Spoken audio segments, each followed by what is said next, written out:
آج ہم بات کریں گے درابن کلان کی ہسٹری کے بارے میں۔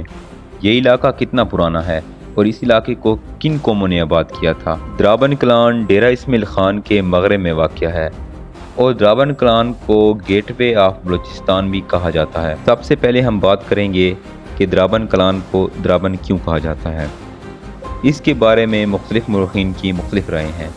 کچھ مورخین کہتے ہیں کہ درابن کو درابن اس لیے کہا جاتا ہے کہ یہ ایک درے کو راستہ جاتا ہے، اس لیے اس کو درابن کہتے ہیں، اور کچھ مورخین کا کہنا ہے کہ درہ ایک بادشاہ کا نام تھا جو کہ اس علاقے میں شکار کر رہا تھا اور خبر پھیلی کہ درہ مر گیا ہے، اور کچھ عرصے کے بعد درہ زندہ کے مقام پر طلب ہوا اور اسی لیے درابن کو درابن اور درہ زندہ کو درہ زندہ کہتے ہیں۔ اور آج سے تقریباً 600-700 سال پہلے یہاں پر دو قبیلے آباد تھے، سروانی شیخ اور سرائکی، اور یہ علاقہ سرائکی کا ہے، اس لیے اس کے آس پاس سارے علاقے سرائکی کے ہیں۔ اور سلطان بہلول لودھی، سلطان سکندر لودھی اور سلطان ابراہیم لودھی کا تعلق بھی اسی سرزمین سے تھا، جنہوں نے 3 پشت تک ہندوستان پر حکومت کی۔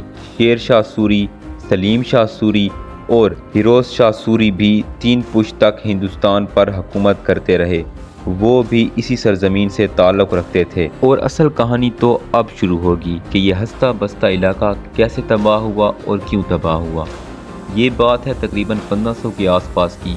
کولاچی کے قریب ایک چھوٹا سا گاؤں آباد ہے جس کا نام روڑی ہے، جہاں پر شیر شاہ سوری کی قوم آباد تھی، جن کو سوری کہتے ہیں۔ سوریوں کے لڑکا اور لڑکی کو محبت تھی اور وہ وہاں سے بھاگ کر درابن میں سروانی شیخوں سے آ کر انہوں نے پناہ لی۔ سوریوں نے اپنا لڑکا اور لڑکی کو ایک لمبے عرصے تک تلاش کرتے رہے اور اس کے بعد انہوں نے اپنا لڑکا اور لڑکی کو درابن میں سروانی شیخوں سے طلب کیا۔ انہوں نے سروانی شیخوں سے کہا کہ ہمیں اپنا لڑکا اور لڑکی واپس کرو۔ سروانی شیخوں نے اس بات سے انکار کر دیا کہ ہم واپس نہیں کریں گے، کہ آپ اس کے بدلے ہم سے جو کچھ لینا چاہتے ہیں ہم دینے کے لیے تیار ہیں، لیکن ہم لڑکا اور لڑکی واپس نہیں کریں گے۔ اب یہ ہماری عزت کی بات ہے، غیرت کی بات ہے۔ تو اس بات پر دونوں قوموں کے درمیان اختلاف پیدا ہو گئی اور اس بات سے دونوں قوموں کے درمیان جنگ چھڑ گئی۔ یہ جنگ ایک لمبے عرصے تک شروع رہی اور اس جنگ کا جو میدان تھا وہ لالو کوٹ کے قریب ایک میدان ہے جس کو موضع گرابان کہتے ہیں، وہاں پر لڑی گئی۔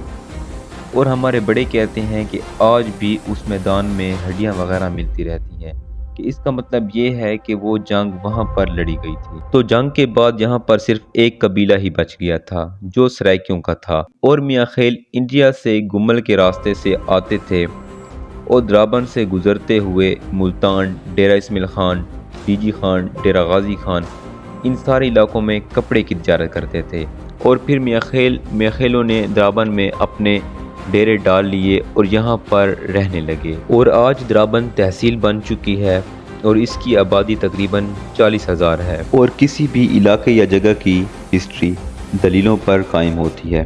اگر آپ اس کے متعلق کچھ جانتے ہیں تو کامنٹ میں اپنی رائے ضرور دیں۔ شکریہ۔